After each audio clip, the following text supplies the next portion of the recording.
People often fear the monsters that hide under the bed, but the monsters I met lived right inside my own family.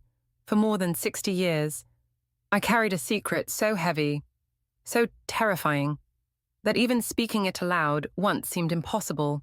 My name is Clarissa May Whitmore. I am now 76 years old, born and raised in a small village near Savannah, Georgia, where time moves slow and family ties are stitched tighter than the seams of a well-worn quilt. Today, I choose to share what has been locked away in the deepest corners of my heart. If you, too, have ever held a silent hurt inside, please stay with me until the end, perhaps in my story. You will find a reflection of your own healing, and if this story touches you in any way, I invite you to share it, or simply leave a comment. Your voice matters more than you know. The harvest season always brought a kind of dusty golden magic to our little village. The fields stretched as far as the eye could see, painted with waves of wheat and corn, their heavy heads bowing under the weight of a long summer's labor. The air was thick with the scent of sun-warmed earth, and when the wind stirred, it kicked up clouds of red dust that floated lazily over the land like forgotten prayers. I remember standing barefoot at the edge of our property that day, the soil warm beneath my toes, watching my father work with the same strength and pride he had always shown. His figure moved steadily through the field, his shirt clinging to his back with sweat, his straw hat bobbing in the shimmering heat. It happened so fast that at first, I thought the sun was playing tricks on my eyes. One moment, Daddy was upright, his strong arms swinging the scythe in a familiar rhythm. The next, he staggered, as if struck by an invisible force. The scythe fell from his hand, the blade catching the light before sinking into the earth. He clutched his chest, his face twisted in a grimace of pain, and then he crumpled into the dust without a sound. For a heartbeat, the world went eerily still. Even the cicadas seemed to hold their breath. I screamed, the sound tearing from my throat raw and desperate, and ran toward him as fast as my legs would carry me. Mama was already halfway across the field, her apron flying behind her like a torn flag. She dropped to her knees beside Daddy, her hands trembling as she shook his shoulders and called his name over and over. When he didn't respond, she looked up, wild-eyed, and screamed for help so loud it seemed to shatter the late afternoon air. Mr. Hollis, our neighbor from 3 farms down, heard her cries and came running, his boots pounding against the cracked earth. Without hesitation, he and another man lifted Daddy's limp body into the back of an old pickup, the wheels spinning up clouds of dust as they raced toward the town's small clinic. I stayed behind, frozen in place, my hands clenching and unclenching uselessly at my sides. My little sister, Lila, only 6 years old, stood nearby, her thumb in her mouth. Wide-eyed and silent, I forced myself to move, to kneel down and wrap my arms around her, whispering soothing lies into her hair. "It's going to be all right, baby," I said. Even though fear was rising inside me like a black tide, I could feel it. Something was terribly wrong. The way Daddy had fallen, the way Mama had screamed, it wasn't just exhaustion. It was something worse, something final. The sun dipped lower in the sky, staining the horizon a fierce, angry red. By the time we saw the pickup return, but this time it moved slowly, almost reluctantly, as if dragging behind it the weight of some unbearable news. Mama sat in the passenger seat, her hands folded tightly in her lap, her face pale and expressionless. Mr. Hollis stepped out first, his hat crushed between his hands, his mouth opening and closing without sound as he looked at us. Finally, it was Mama who spoke, her voice hoarse and hollow. "He's gone," she said simply. "Your daddy's gone." I didn't understand at first. Gone where? Gone to the hospital. Gone to rest. It wasn't until I saw the tears streaming silently down Mama's cheeks that the meaning hit me like a blow to the chest. Daddy had died before they even reached the clinic. His heart, worn down by years of hard work and too little rest, had simply given out. I didn't cry at first. I was too stunned, too numb. I only tightened my hold on Lila, who began to sob quietly into my shoulder, her tiny body shaking with grief she was too young to fully comprehend. When we returned to the house, it was as if a dark, heavy curtain had been drawn over everything. The sun still shone outside, but inside our home, there was only darkness, the familiar creaks of the wooden floorboards, the smell of Mama's biscuits still lingering from breakfast. All of it seemed foreign, wrong, like a dream turned sour. Neighbors came and went, offering casseroles and clumsy words of comfort. I remember sitting stiffly on the edge of the sofa, my hands folded neatly in my lap, listening to the muffled sounds of crying and whispered condolences swirling around me like smoke. Mama sat by the window, staring out at the dying light, her face a mask of loss and disbelief. Lila clung to her skirt, whimpering softly. Someone had covered all the mirrors in the house with sheets, an old custom I never understood but somehow felt grateful for now. I didn't want to see my reflection. I didn't want to see what this day had turned me into. That night, as the house settled into an uneasy silence, broken only by the occasional sob, I lay awake in bed, staring at the cracked ceiling. Somewhere deep inside, a terrible understanding was taking root. Life as we knew it was over. We had crossed a threshold, and there was no going back. But what I didn't know then, what I couldn't have guessed even in my darkest fears, was that the true nightmare was only just beginning. The funeral passed in a haze of black dresses, murmured prayers, and the heavy perfume of lilies wilting in the Georgia heat. Mama barely spoke in those days. She moved like a ghost through our small house, her face pale and distant, as if the part of her that was still alive had gone away with Daddy. One afternoon, a week after the burial, she sat me and Lila down at the kitchen table, her hands trembling slightly as she folded and unfolded a damp handkerchief. "You girls," she began, her voice cracking under the weight of sorrow, "are going to stay with Uncle Samuel for a little while, just until I can get things settled here." Her eyes didn't meet mine when she said it, and I understood, even at 9 years old, that it wasn't really about settling things. It was about surviving one breath at a time. The morning we left, Mama wrapped us in her arms at the doorstep. The hug should have been warm, reassuring, but it wasn't. It was stiff, hurried, filled with an unspoken desperation that made my stomach twist. She kissed the tops of our heads with dry lips and whispered, "Be good for Uncle Samuel. I'll come for you soon." I wanted to believe her. I wanted to cling to her skirt and refuse to go, but Lila was already toddling toward the pickup truck, clutching her little cloth doll, and Mama's hands, so gentle once, now nudged me firmly away. I turned to wave as we pulled away, but Mama had already disappeared back inside, the screen door banging shut behind her like the closing of a cell. Uncle Samuel's house was a 2-story relic on the outskirts of town, surrounded by a field that hadn't seen a good harvest in years, the paint peeled from the siding in long, curling strips, and the porch sagged under its own tired weight. As we climbed the rickety steps, I caught the faint scent of rotting wood and stale cigarette smoke that seemed to cling to everything, a smell that would soon haunt my memories. Inside, the air was thick and musty, heavy with years of dust and neglect. The living room was dim, with heavy curtains drawn against the sun, and the furniture sagged in the middle like weary old men. Uncle Samuel greeted us with a smile that showed too many teeth.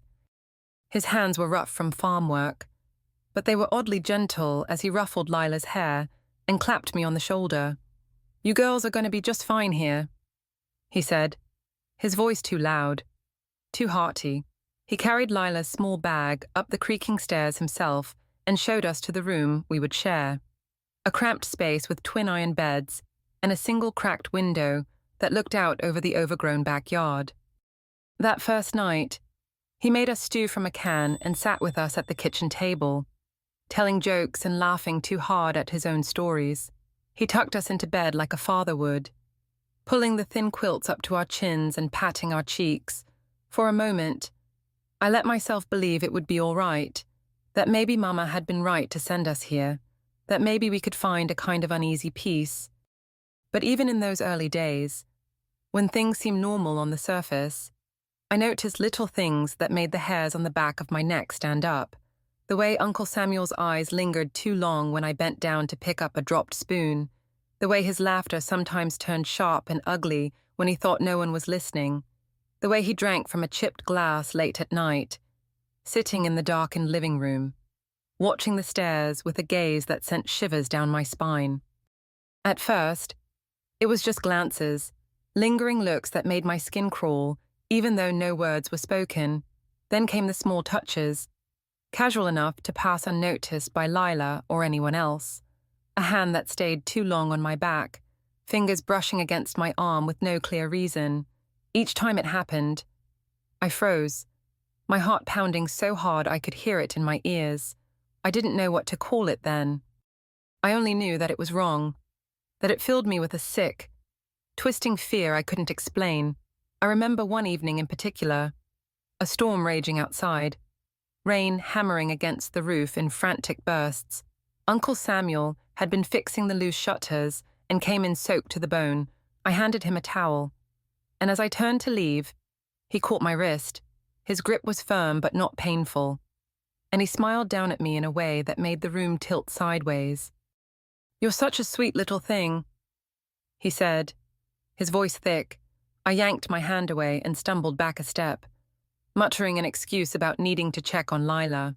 My feet barely touched the stairs as I fled to our room, locking the door behind me with trembling fingers, lying in bed that night, listening to the storm and Lila's soft breathing beside me. I realized with a clarity that stole my breath I wasn't safe here. The world outside was drowning in rain, and the world inside was drowning in something much darker, something silent and creeping. I pulled the covers up over my head, as if they could shield me from the truth that was slowly tightening its grip around my life. And yet, I said nothing. Because who would believe a little girl's fears? Who would listen to whispers against a man who smiled so easily, who spoke so kindly when others were watching? I closed my eyes and tried to convince myself that if I stayed very still, very quiet, it would all go away. But deep down, even then, I knew the truth. I knew that from the moment I stepped over Uncle Samuel's threshold, my childhood had started to slip away, piece by fragile piece. At first, it was subtle. Uncle Samuel's so-called affection blurred into something else, something I didn't have the words to explain. He would stroke my hair for too long, his hand lingering against the back of my neck under the pretense of fixing a crooked ribbon. He would squeeze my shoulder with a grip just a little too firm when praising me for helping around the house. Always small things. Always small enough that if I dared speak of them, I feared I would sound foolish, oversensitive, ungrateful even. After all, he was providing us shelter, food, a place to stay while Mama put her world back together. I told myself that, over and over, and I stayed silent. Then came the nights when Lila would drift into sleep, her breathing soft and even in the cot beside mine, and the door to our room would creak open. A shadow would cross the threshold. Uncle Samuel, smelling faintly of whiskey and sweat, would crouch beside my bed. He spoke in a voice too low, too soft, telling me he was just making sure I was warm enough, that little girls needed extra looking after. His hand would adjust the covers, but sometimes it would slip underneath, tracing patterns across my ribs that made my skin crawl. I would squeeze my eyes shut, pretending to be deeply asleep, my body rigid with terror. If I didn't move, if I didn't breathe too loudly, maybe he would go away.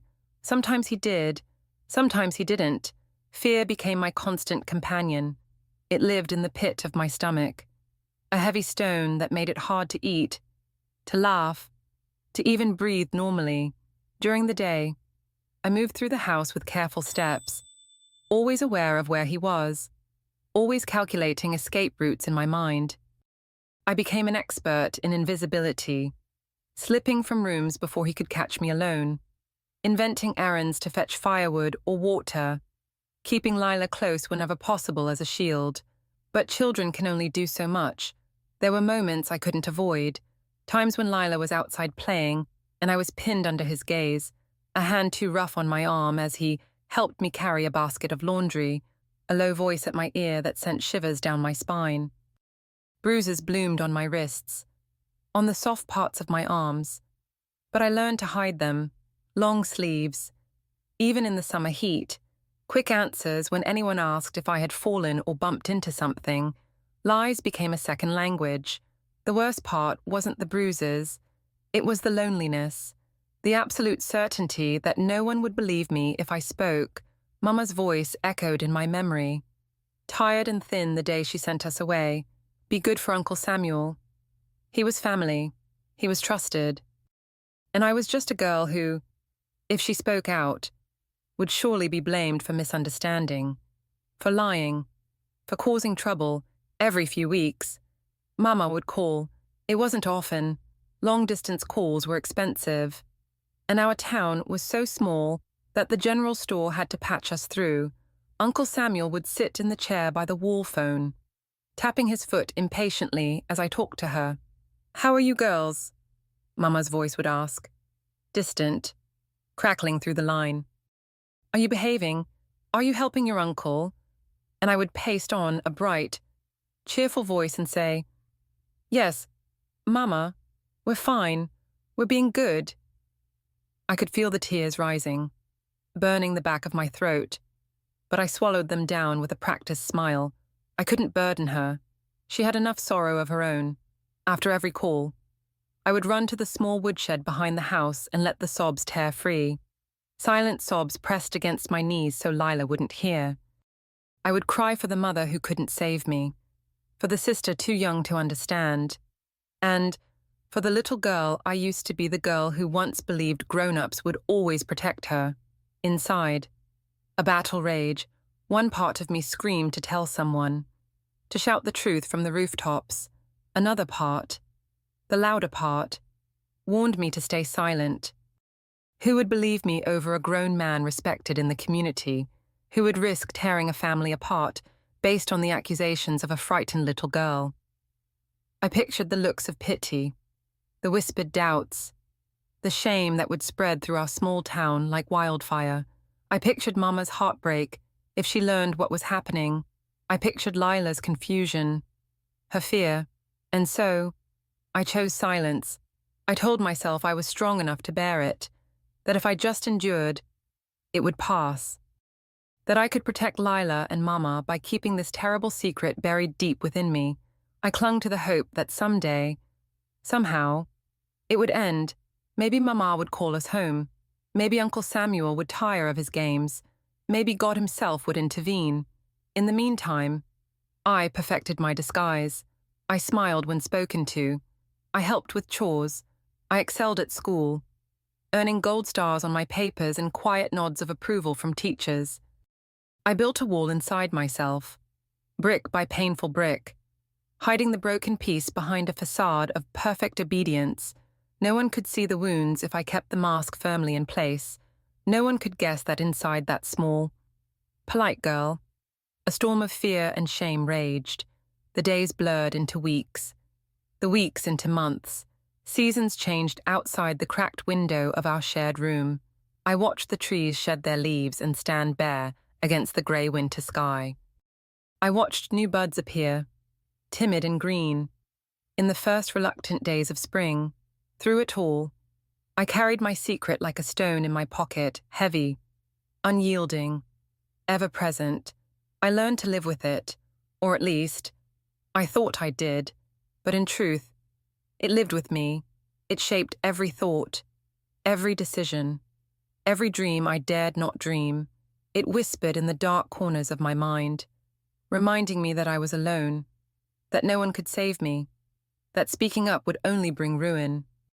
And so I grew older, my body changing in ways I didn't welcome, my soul curling inward like a leaf scorched by too many seasons of drought.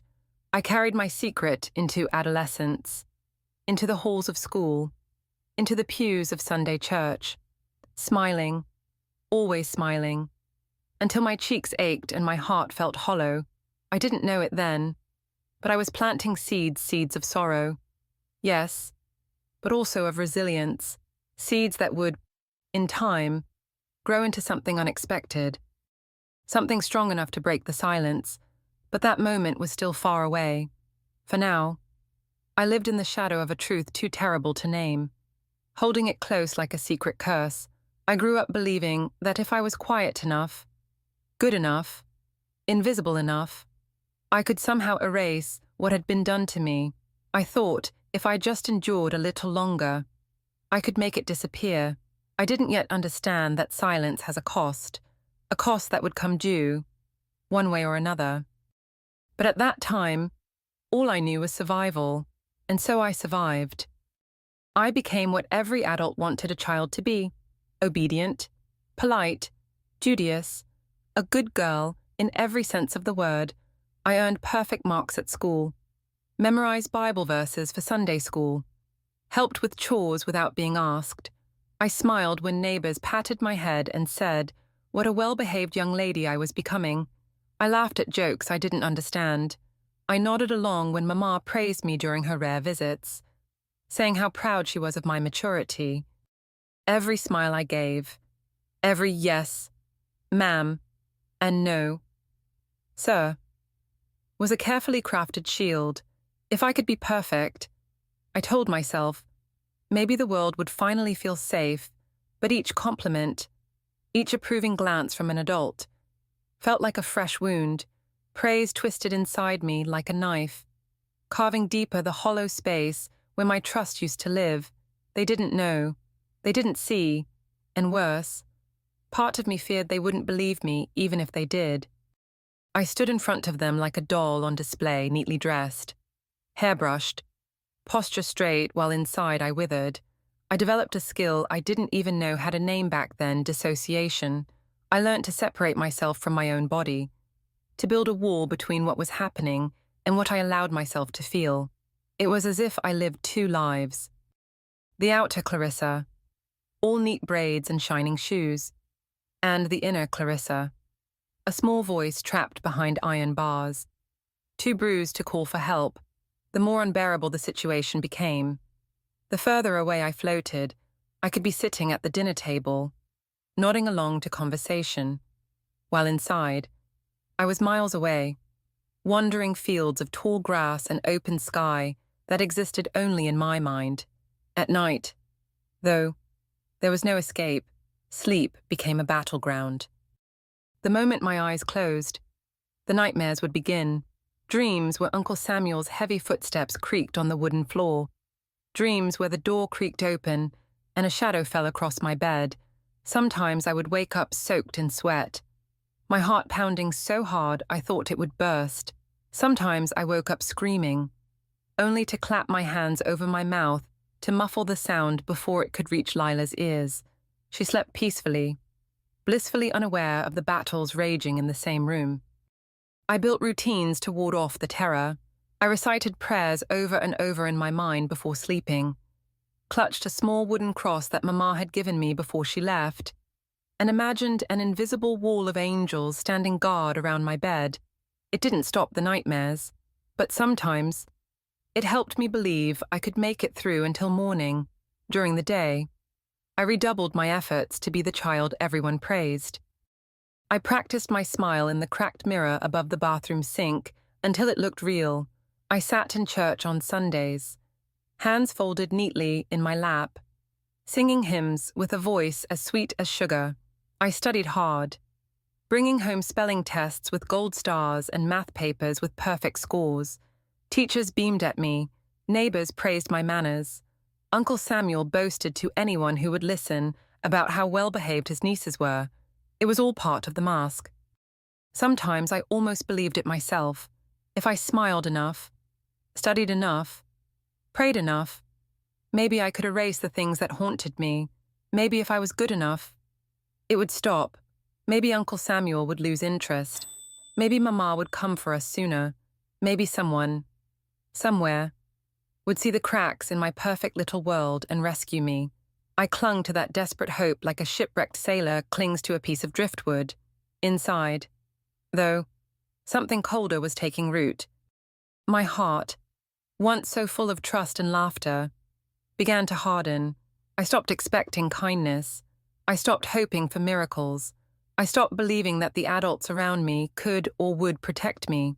I became an expert in surviving, in wearing the right face at the right time, in hiding every wound so well that even I sometimes forgot how badly I was bleeding inside.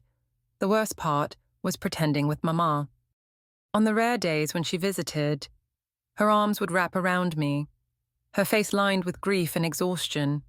"My strong little girl," she would whisper, kissing my forehead. I would hug her back tightly, forcing myself not to flinch, not to burst into tears and confess everything. I would tell her how good Uncle Samuel was to us, how much fun Lila and I were having, exploring the woods behind the house, how well we were doing in school. Lies that tasted like ash in my mouth, but that I fed her anyway, thinking I was protecting her. It wasn't just Mama I lied to myself. I told myself that everything would get better if I just kept being good, if I was quiet enough, obedient enough, invisible enough. I could fix it, I could control it, I could survive it without letting it break me. If I'm good enough, I whispered to myself during sleepless nights, if I'm good enough, it will stop. But deep down, I knew the truth. No matter how many gold stars I earned, no matter how many perfect prayers I whispered, no matter how many smiles I pasted across my face, Uncle Samuel's darkness had already seeped into every corner of my life, and darkness like that doesn't simply vanish because a little girl wishes it away. The walls I built to protect myself grew taller, thicker, more impenetrable. I stopped crying. Even in secret, I stopped feeling much of anything at all. Joy, sadness, fear, they blurred into a grey numbness that wrapped around me like a second skin. It was safer that way. Feelings made you vulnerable. Feelings made you breakable. Better to be unbreakable. I became, in many ways, exactly what the world wanted: a quiet, accomplished, well-behaved child. But inside, I was a ghost, drifting through my own life, untouched by the joys that should have belonged to a girl my age. I stopped looking forward to holidays, stopped dreaming about birthdays, stopped wishing on stars. I existed. That was all. Some nights, when the weight of everything became too much to bear, I would sneak out to the back porch and sit under the vast Georgia sky. I would stare at the stars, at the endless blackness between them, and wonder if somewhere out there was a place where little girls could be safe, a place where monsters didn't live behind familiar faces, a place where someone would hear a whisper for help and believe it without question. But no help came, no magical rescuer appeared. The stars remained silent, cold, distant, so I tightened my mask, straightened my shoulders, and faced each day with the brittle courage only a child forced to grow up too fast can muster. The seasons turned. Lila grew taller, her laughter still pure and bright. Mama's visits grew less frequent, her eyes more hollow each time.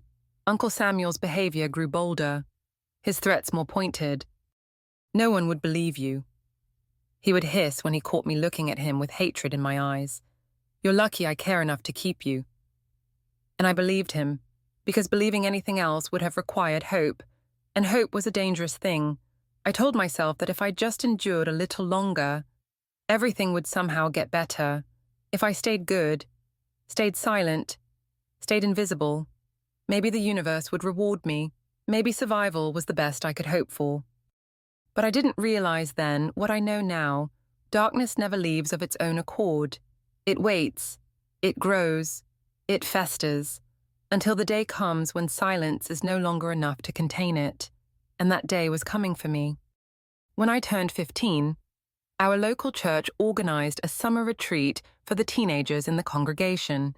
It was held deep in the pine woods outside Savannah, at a worn but welcoming camp by a wide, lazy river. Mama insisted I go. She said it would be good for me, that I had earned some joy after working so hard all year. I nodded obediently, as I always did, and packed my bag with neatly folded clothes, a Bible, and my worn-out hopes tucked silently between them. The camp was a place filled with sunlight and songs. Each morning, we sang hymns by the riverside, the water glistening like melted glass. We played games in the open fields and sat around bonfires at night, the smoke curling into a sky littered with stars. Laughter echoed everywhere, easy and free.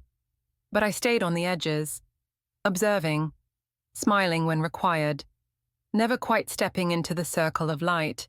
I was good at blending in, at pretending to belong. But sometimes, late at night when the singing faded and the woods grew quiet, the old fear would return, heavy and cold, curling itself around my heart. It was during one of these evenings, after a Bible study session, that she found me, Miss Evelyn. She was one of the volunteer counselors, a woman with warm brown eyes and silver threaded through her dark hair. She wasn't like the others. She didn't bustle around, telling us what to do. She simply noticed. She noticed the way I flinched when someone touched my arm too suddenly. She noticed the way my smile faded the moment I thought no one was looking. She noticed the way my hands trembled when I tried to hold my Bible steady. That evening, while most of the other girls ran off to roast marshmallows, she quietly sat down beside me on the worn wooden bench by the river. She didn't say much at first. She just sat, letting the silence stretch out, comfortable and unhurried. After a long while, she spoke, her voice so soft it blended with the hush of the river. "Sometimes," she said, "the heaviest things we carry are the ones no one else can see." I kept my eyes on the water, afraid that if I looked at her, she would see too much. She didn't push me. She just sat there, her presence a steady, unwavering light. After a while, she asked gently, "Is there something heavy you're carrying, Clarissa?" I opened my mouth to deny it, to say no like I always did, to smile and change the subject, but the words wouldn't come. Instead, a tight, aching sound escaped my throat. I bit my lip hard enough to taste blood, willing myself to stay silent. But Miss Evelyn didn't flinch. She didn't press or prod. She simply reached out and took my hand, holding it between both of hers, warm and firm. Her touch wasn't demanding or invasive. It was a lifeline, thrown across a chasm I had long believed was too wide to cross. For a long time, I sat there, the river whispering its ancient song beside us, my heart pounding so loud I thought surely she must hear it. And then, before I even knew I was speaking, the words tumbled out of me. I'm scared of my uncle." The moment they left my lips, I froze, terror gripping me. I waited for her to pull away, to scold me, to demand explanations I wasn't sure I could give, but she didn't do any of that. She squeezed my hand gently, anchoring me in the storm that raged inside. Her voice, when she spoke, was calm and sure. "Thank you for telling me, sweetheart." Tears filled my eyes, blurring the world into a smear of gold and green and blue. No one had ever thanked me for speaking. No one had ever made it feel safe to say what needed to be said. Miss Evelyn didn't rush me. She didn't pepper me with questions. She simply sat there, holding my hand as I cried quietly by the river, letting years of fear and shame slip out in broken sobs. I told her only fragments at first, that Uncle Samuel scared me, that sometimes he touched me in ways that made my skin crawl, that I tried to be good so he would stop, but it never seemed to make any difference. I couldn't bring myself to say everything, not yet. The words were still too raw, too jagged, but it didn't matter. Miss Evelyn understood more from what I couldn't say than from what I could. She promised me without drama, without alarm that I wasn't alone, that there were people who could help, that what was happening wasn't my fault. Her words were like water on parched earth, seeping into cracks I hadn't even realized were there. For the first time in years, I felt the wall inside me begin to crack. Just a little. A hairline fracture, delicate and trembling, but real. I wasn't entirely sure yet what it meant. I wasn't sure if I could trust it, but somewhere deep inside, a flicker of something stirred something I hadn't felt in a long, long time. Hope, as we sat there, the sun slipping below the horizon and the first fireflies blinking into existence along the riverbank. Miss Evelyn squeezed my hand one last time. "You are so much braver than you know, Clarissa," she said softly. "And this is just the beginning." I didn't understand then how true her words would turn out to be. I only knew that for the first time, someone had seen me, truly seen me, and hadn't looked away. I thought speaking up might destroy everything, but instead, it planted the first seed of something I thought I had lost forever, freedom, and I had no idea yet just how much that single, trembling confession would change the course of my life. The meeting took place on a sweltering afternoon in the back room of the church, the air thick with humidity and a tension so sharp it could have cut skin. I sat between Miss Evelyn and my mother, my hands cold and clammy despite the stifling heat. Across the table sat Pastor Wright, his Bible resting unopened in front of him, and two women from the church's Women's Council, their faces grave but kind. Mama's hand trembled on top of mine, squeezing every few seconds as if trying to anchor both of us to the ground. I had rehearsed my story 100 times in my head, but when it came time to speak, the words caught in my throat. Miss Evelyn gave me a small nod. Her presence steady and patient, I drew a shaky breath and began. I spoke in a voice so small I barely recognized it as my own, telling them about the nights Uncle Samuel would come into my room under the guise of checking on me, about the touches that left me cold and paralyzed, about the whispered threats that if I ever told anyone, no one would believe a girl like me. Each word tore from me like a splinter being pulled from raw flesh. By the time I finished, my face was wet with silent tears, and Mama had her head buried in her hands, her shoulders heaving with sobs. The room stayed quiet for a long time after I finished. The only sound the rhythmic ticking of the old wall clock above the door. Pastor Wright finally cleared his throat, his voice rough with emotion. "Thank you, Clarissa," he said softly. "It takes tremendous courage to speak truth into the darkness." Mama lifted her face, red and streaked with tears. I had never seen her look so broken. How could I not have seen?" she whispered, her voice cracked with guilt and horror. "I sent you to him. I trusted him." Miss Evelyn squeezed Mama's hand now, her own eyes glistening. "You couldn't have known. Predators hide behind trust. It's how they thrive." The shockwave spread quickly through our small village. News traveled faster than wildfire. Within days, everyone seemed to know what had been done behind closed doors, under the roof where I was supposed to be safe. At first, Uncle Samuel denied everything.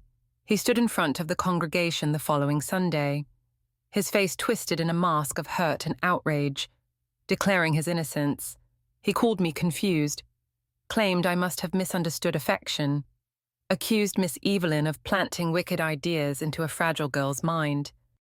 But the weight of my words, combined with years of small signs that others in the community had seen but ignored, bruises, absences, the hollow look in my eyes became undeniable. Quiet testimonies began to emerge, mothers who had once pulled their daughters away from Uncle Samuel at potlucks without explaining why, boys who remembered cruel whispers and threats in the shadows of the schoolyard. One by one, tiny threads wove together into a noose around him. After a church council meeting that stretched into the early hours of the morning, Pastor Wright made the announcement Uncle Samuel was excommunicated from the church, stripped of every role and responsibility he held. The sheriff issued a restraining order.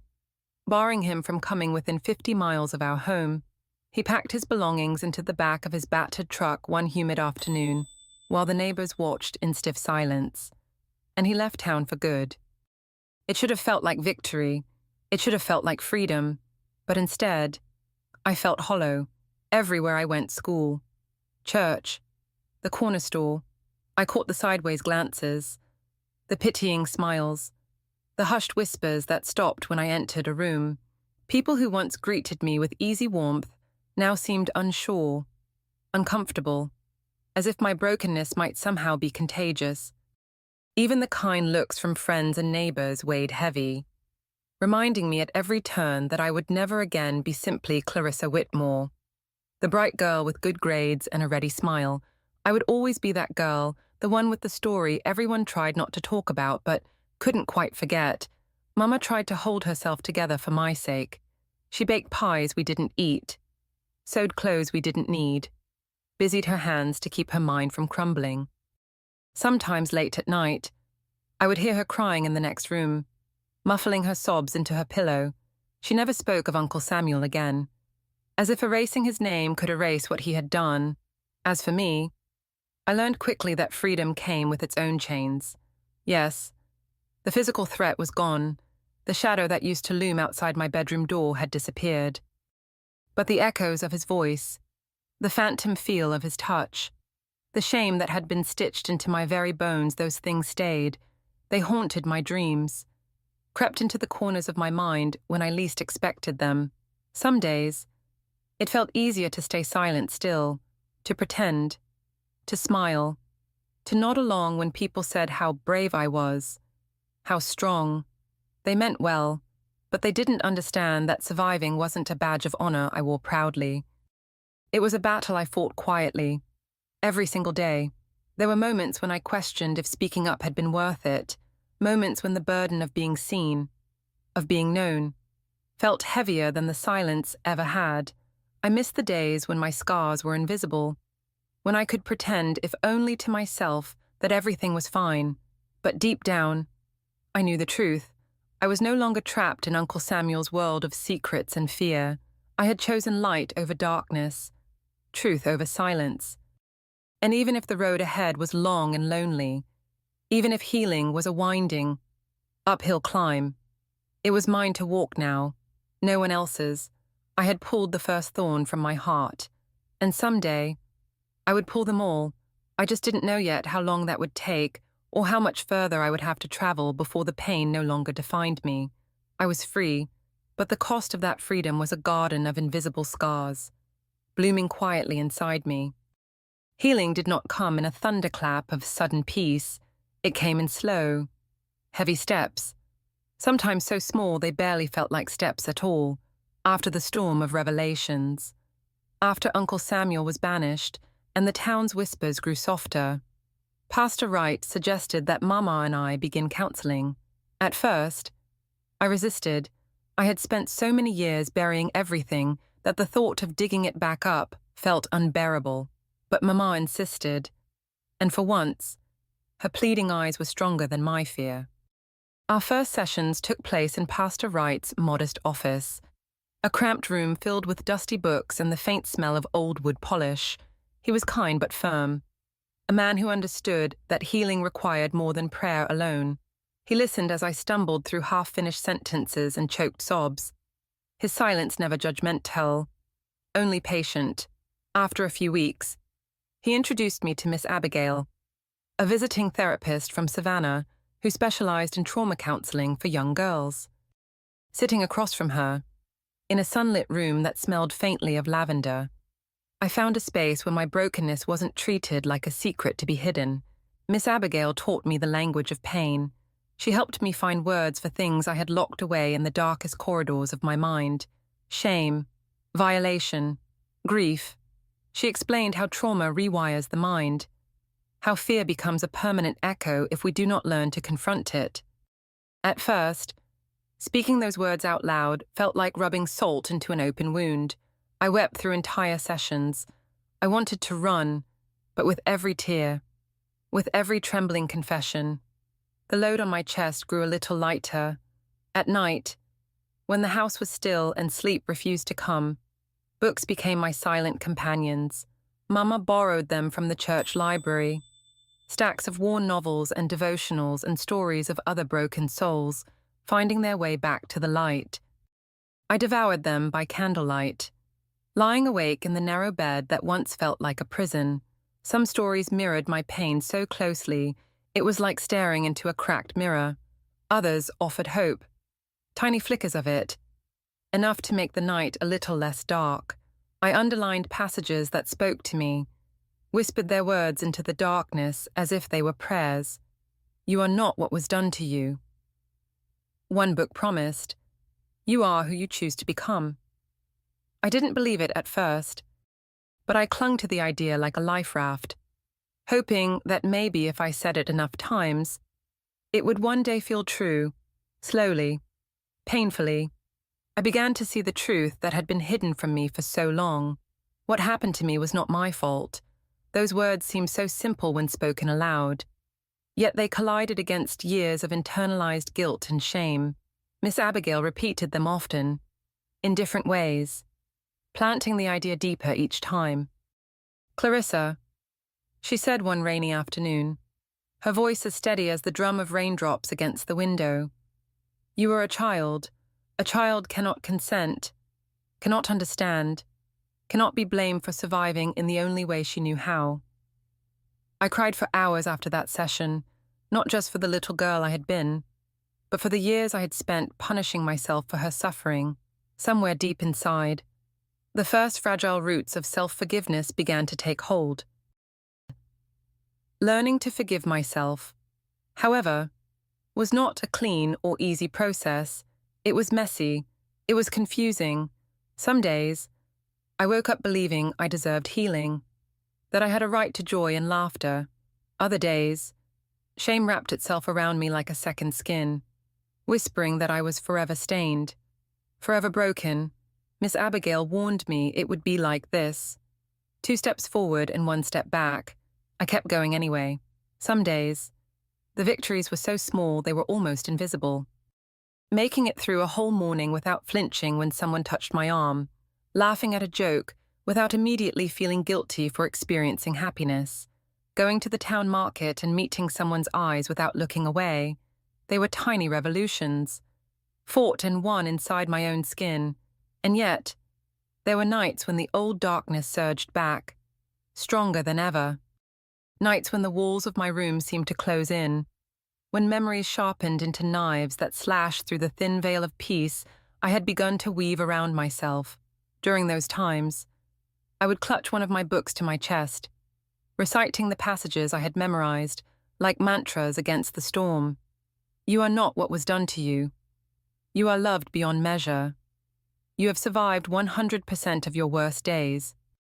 I repeated them until the panic ebbed, until my breathing slowed, until I could find the edges of myself again. One evening, after a particularly difficult session, Pastor Wright sat with me on the creaky front porch swing. The sky was bruised with the colors of dusk, and the cicadas hummed their endless song. He rocked slowly, his hands folded in his lap.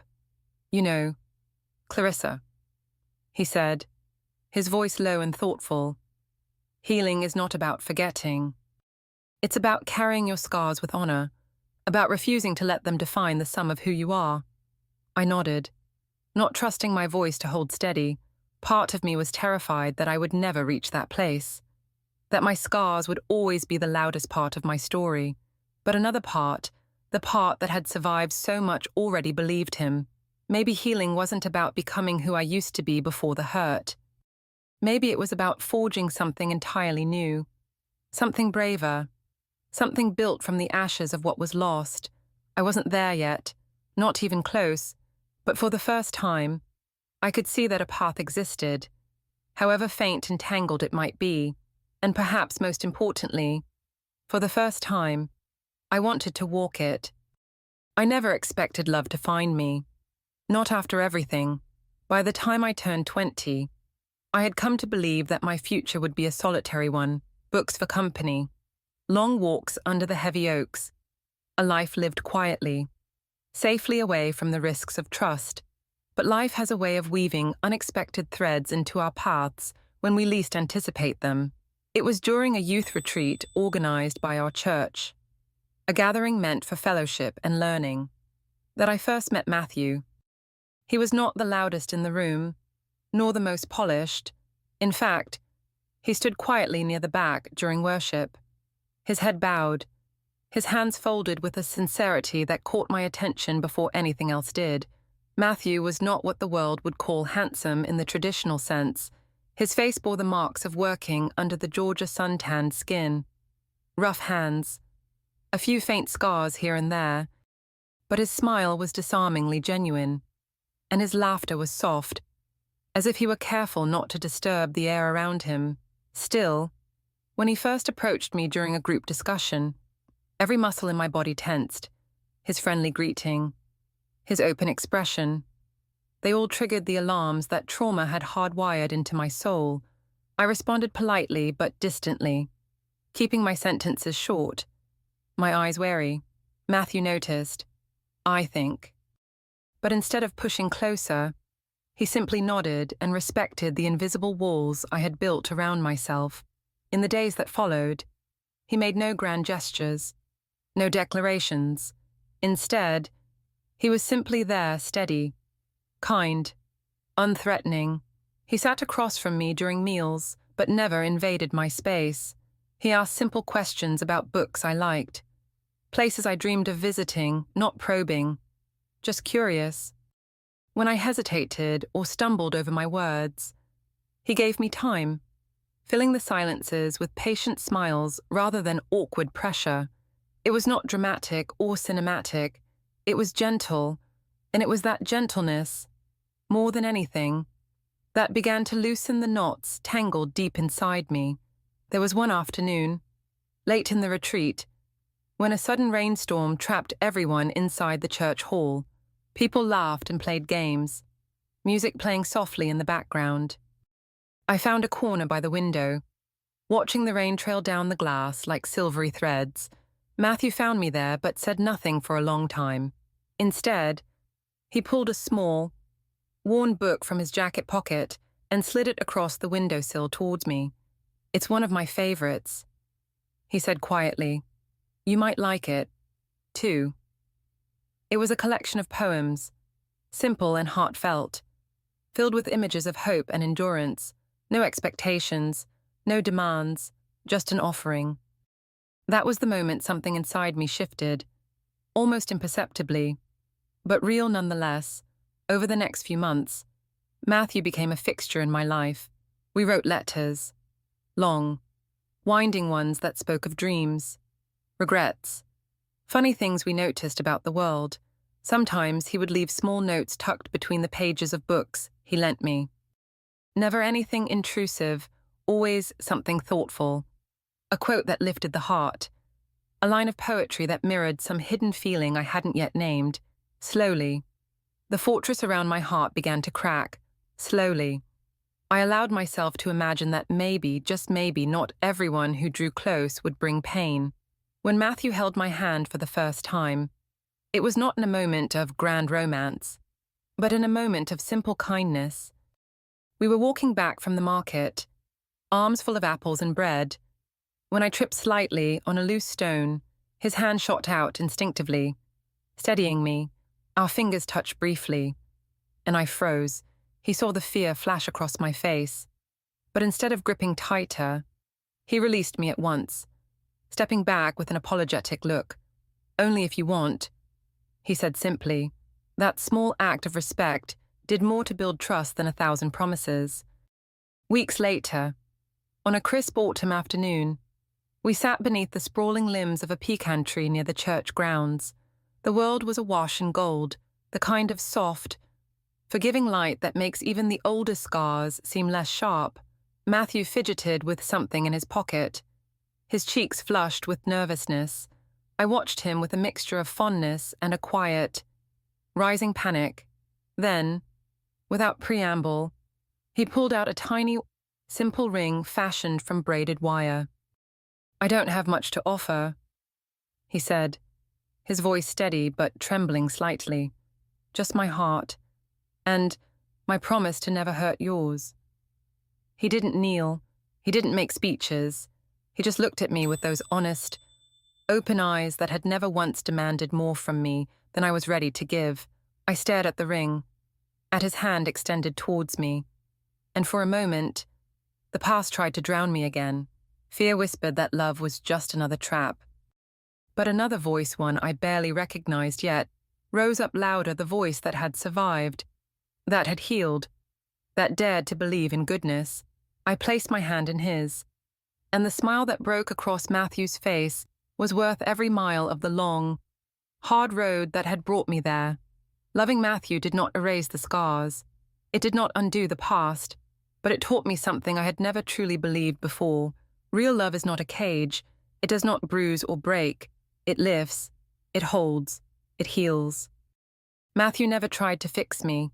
He simply loved me, exactly as I was, battle scars and all. With him, I learned to breathe freely again, to trust laughter, to dream beyond survival. We married the following spring. In a ceremony, as humble as the promises we made, friends and family gathered beneath the pecan tree where he had first asked me to be his wife.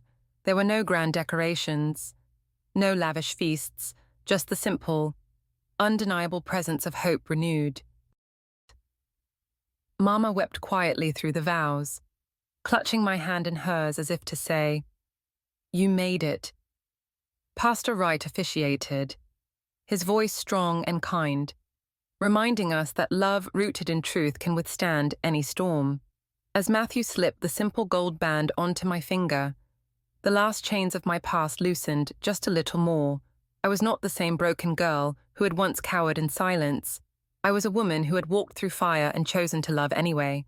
I had survived, and now I would live. From that day forward, every sunrise held a new kind of promise. Happiness was not always loud or extravagant.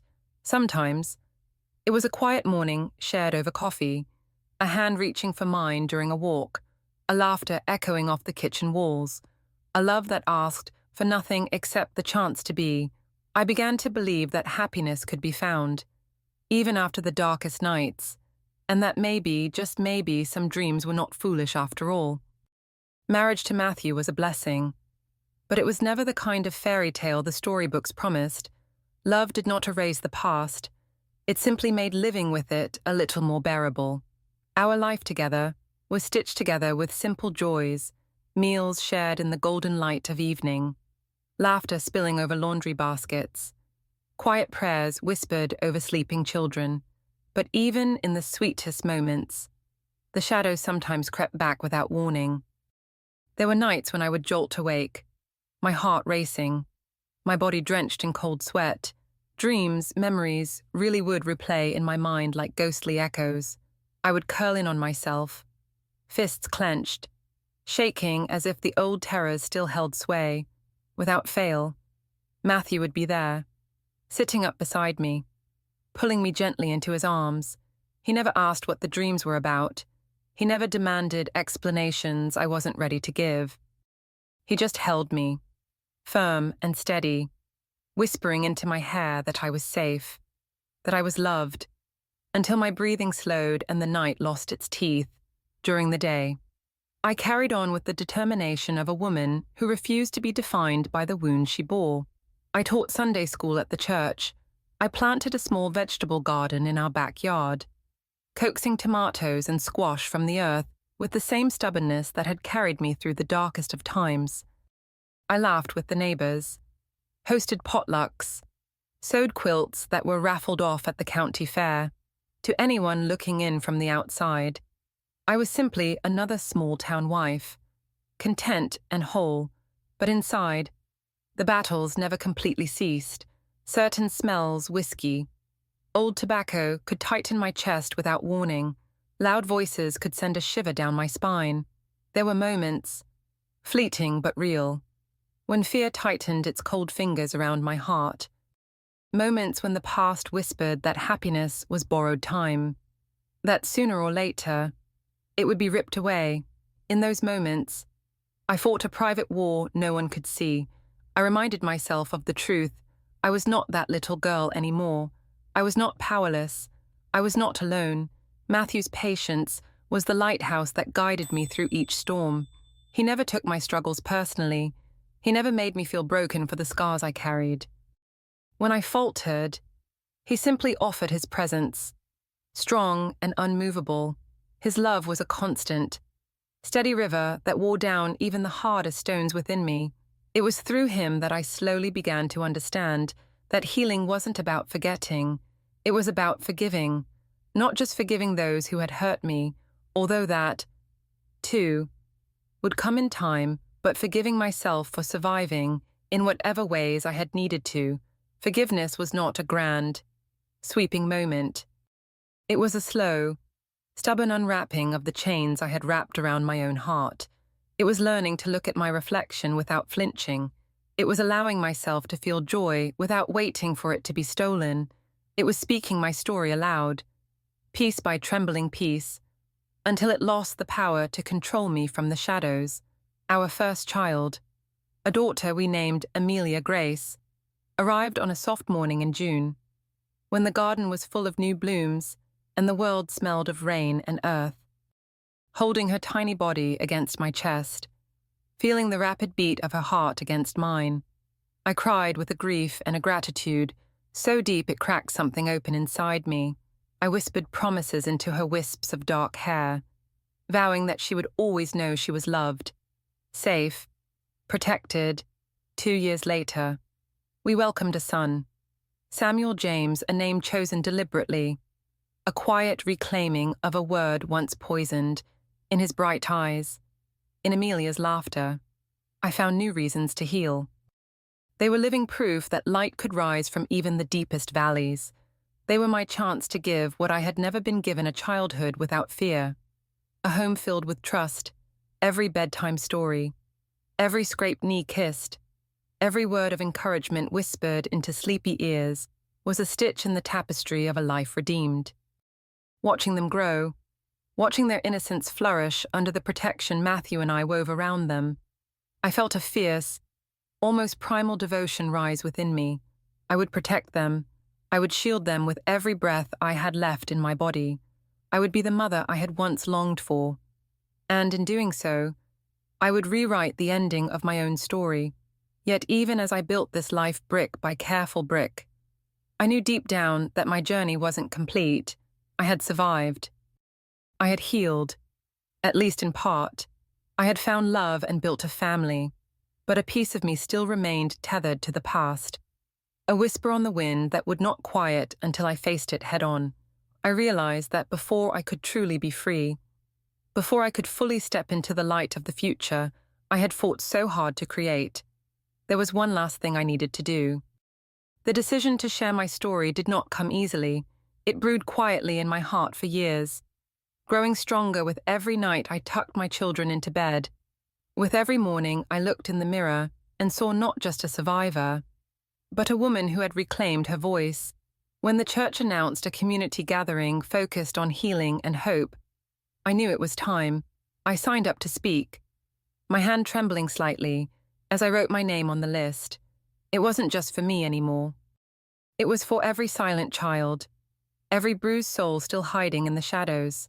The night of the gathering, the church hall glowed warmly under the old chandeliers, the walls lined with folding chairs filled with familiar faces, neighbors, friends, strangers who had their own burdens tucked neatly behind polite smiles. As I stepped onto the small stage, my heart pounded so loudly I could barely hear the quiet hymn playing in the background. I gripped the edges of the podium until my knuckles turned white, drew in a deep, steadying breath, and began. I spoke slowly, deliberately, each word like a stone laid down on a new path. I told them about a sunny harvest day, about a little girl whose world shattered in a heartbeat, about a trusted uncle and the secret that stole years of her life. I spoke not with anger, but with the raw, trembling honesty of someone who had lived too long under the weight of silence. I described the fear, the shame, the years spent pretending to be whole, and then, I spoke of the hands that lifted me up, the counselor who listened, the husband who loved without question, the faith that stitched my broken pieces back together. As I spoke, I dared not meet their eyes at first, but when I finally did, what I saw undid me, not judgment, not pity, but tears glistening quietly on cheeks, hands clasped tightly in silent solidarity, eyes brimming with understanding deeper than words could hold. Under the soft, golden light of the church, 100 silent stories seemed to shimmer in the air, each one recognizing itself in mine. When I finished, there was no applause, no noise, just a sacred, heavy stillness. And then, from the back of the room, a small figure emerged, a little girl, no more than 10 or 11, with trembling hands and wide, frightened eyes. She walked down the center aisle as if through water, her steps hesitant, her courage immense. She reached me, looked up, and with a voice cracked by emotion, whispered, "Me too." Her words broke open something inside me that I hadn't even known was still closed. Without thinking, I knelt down and gathered her gently into my arms. We stayed like that for a long moment, two wounded hearts finding something close to home in one another. That night changed me more than all the years of therapy and prayer combined. I realized that speaking up didn't just save me, it carved out a path for others to find their way. 2, it was not enough to heal quietly. Healing, when shared, multiplied hope. It became a lifeline thrown across the dark. In the months that followed, I worked with the church to start a small support group for survivors of abuse. We met every Thursday evening in the old fellowship hall, surrounded by the smell of strong coffee and the warm glow of second-hand lamps. At first, the circle was small, 5 women, each carrying their own heavy burdens. But as word spread, the group grew. Men came too, and teenagers, and elderly women who had carried their secrets for 60, 70 years, thinking it was too late for healing. In that circle, we spoke the unspeakable, we cried without shame. We sat through long silences without rushing to fill them. We built each other up, one trembling story, one brave confession at a time. We celebrated every small victory, a nightmare that didn't come, a boundary set and honored, a day lived without fear. Through it all, I found a purpose deeper than anything I had ever known. My pain, once a chain around my neck, became the very tool I used to unlock others' cages. My scars, once a source of shame, became maps of survival that I could hold up like lanterns for others lost in the dark. I was no longer just Clarissa May Whitmore. Daughter, wife, mother, I was a bridge, a witness, a testament that the past, no matter how brutal, did not have the final word. Today, as I sit here telling you this story, I do so with a heart that is still tender, but no longer broken. My voice is steady not because the wounds never existed, but because they healed in the light of truth and compassion. If you are listening, if something in my story echoes in your chest, know this: you are not alone. Your voice matters, your healing matters, and even in the deepest night, there is a way back to the light. Looking back across 76 years of living, I no longer see the frightened, silent little girl named Clarissa. That child still lives somewhere deep inside me. But she is no longer trapped, no longer voiceless. Today, I am a grandmother, a mother, a survivor, and more importantly, I am someone who has learned to love herself, not despite the wounds of the past, but alongside them. Every scar, every tear, every night I thought I wouldn't survive became a thread in the tapestry of a life that, in the end, is more beautiful for having been mended. If I could offer one truth that has crystallized through the long, winding years, it would be this: do not let silence be the thing that kills you. Pain is not what defines you. Your suffering, no matter how deep, no matter how hidden, does not hold the pen that writes your story. It is how you rise, how you love, how you believe in the possibility of healing. That is what defines you. It is your hope, stubborn and bright, that decides who you truly are. No matter what was taken from you, no matter what was broken, there is always something within you that cannot be touched, something that belongs only to you. And now, speaking directly to you, the one listening, maybe with your heart pounding, maybe with tears you do not yet understand, you who have carried silent battles, you who have buried pieces of yourself just to survive, hear me when I say this. You are worthy of saving. You are worthy of healing. You are worthy of being loved whole, without conditions. And most importantly, you are not alone. You never were. There are hands reaching out even now, waiting for you to grasp them. There are paths back to the light, even if today they seem hidden in the dark. If my story has stirred something inside you, even a small flicker of hope, I ask you to share it. Share it for yourself.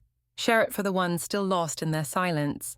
Share it for the generations coming after us who deserve a world braver and kinder than the one we inherited. Like this video. Leave a comment if you feel moved. Subscribe, not just for me, but for every soul still searching for a sign that they are not forgotten. Together, we can break the silence. Together, we can send light farther than we ever imagined.